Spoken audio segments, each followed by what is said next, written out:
الواجبات هي حقوق الله تعالى وهي إما عبادة كالصلوات الخمس والزكاة والصوم والحج وأما عقوبة كالحدود. Kewajipan adalah hak Allah Subhanahu Wa Taala dan ia sama ada seperti ibadah solat 5 waktu, zakat, puasa dan haji atau hukuman seperti hudud. Berikut merupakan nas Al-Quran tentang kewajipan berpuasa dari surah Al-Baqarah ayat 185 dan potongan ayat tersebut yang berbunyi faman syahida minkum asy-syahra falyasum. Ayat tersebut menyatakan barang siapa di antara kamu yang melihat bulan itu hendaklah dia berpuasa. Fa itu menunjukkan orang berada dalam bulan tersebut iaitu bulan Ramadan. Mubah adalah apa yang diberikan pilihan oleh Allah kepada mukallaf antara melakukan atau meninggalkan sesuatu perbuatan itu. Jadi tidak ada pujian atau celaan bagi yang melakukan atau meninggalkannya. Ada juga yang menyebut mubah dengan halal. Antara dalil yang berkaitan mubah ialah surah Al-Hajj ayat 39. Kalimah izin yang digunakan dalam ayat ini sangat penting kerana sebelum ini para sahabat telah memohon untuk berperang dengan musyrikin Mekah tetapi Allah tidak mengizinkannya sehingga setelah ayat ini diturunkan dan Allah mengizinkan mereka. Ayat ini juga berkaitan keharusan berperang untuk menjaga keamanan. Oleh itu, perang dibolehkan dalam Islam untuk mempertahankan akidah diri, harta dan tanah air daripada serangan musuh. Manduk bermaksud tuntutan syarak ke atas mukallaf supaya melakukan sesuatu perbuatan dengan tuntutan tidak pasti. Tidak berdosa jika tidak melakukannya tetapi akan mendapat pahala jika melakukannya. Surah An-Nur ayat 33 yang menunjukkan bahawa hukum mengadakan perjanjian dengan hamba yang akan dimerdekakan adalah sunat kerana qarinah kharajaiyah. Qarinah ini tidak disebut di dalam Al-Quran tetapi dapat difahami berdasarkan kefahaman seseorang. Oleh itu, dia juga bebas memerdekakan mereka jika dikehendakinya.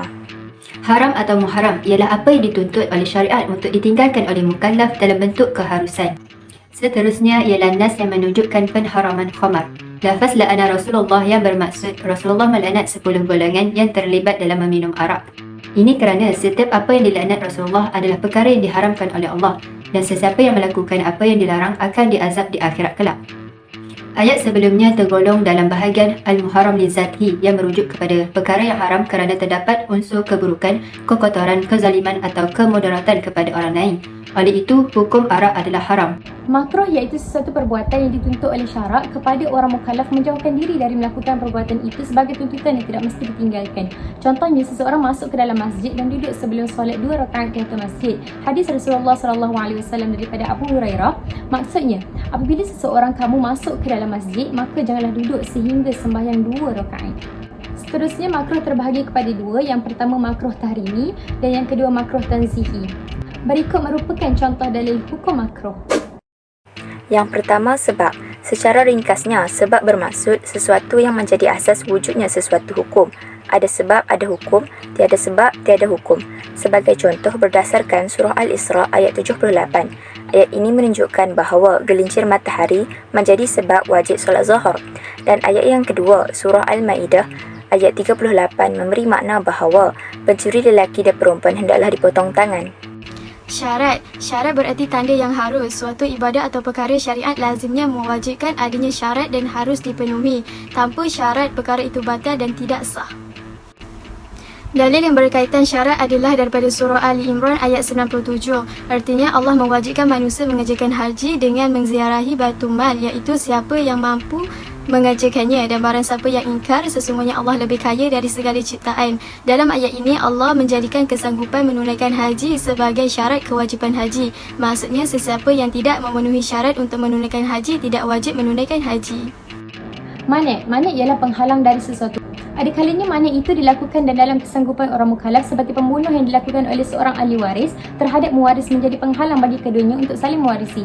Tetapi ada kalanya di luar kesanggupan manusia seperti haid bagi wanita merupakan penghalang terhadap sahnya solat bagi wanita tersebut. Maratiba asy-syar'i ala wujudihi al-adam. Sesuatu yang ditetapkan syariat sebagai penghalang bagi adanya hukum atau penghalang bagi berfungsinya sesuatu sebab.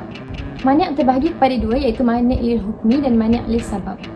Kemudian hukum wada'i yang seterusnya ialah sah. Dalam surah An-Nisa ayat 29 menjelaskan bahawa al-bai' wa syara'u huwa sah idza kanat tariqahu amal tatammu bi tariqah mutasyabihat bainakum. Summa la yasihu al-bai' mukarrah wa la syara'uhu. jual beli itu akan menjadi sah sekiranya terdapat persetujuan antara penjual dan pembeli dan tidak akan sah penjual beli itu kerana paksaan. Seterusnya, istinbat hukum untuk batal ialah jika ibadat itu hilang satu rukun atau hilang beberapa syaratnya seperti solat tanpa wuduk, maka keadaan itu dinamakan ibadat batal atau rosak. Syarat sah solat yang betul ialah suci daripada najis. Oleh itu, solat tanpa wuduk adalah batal dan tidak diterima oleh Allah SWT.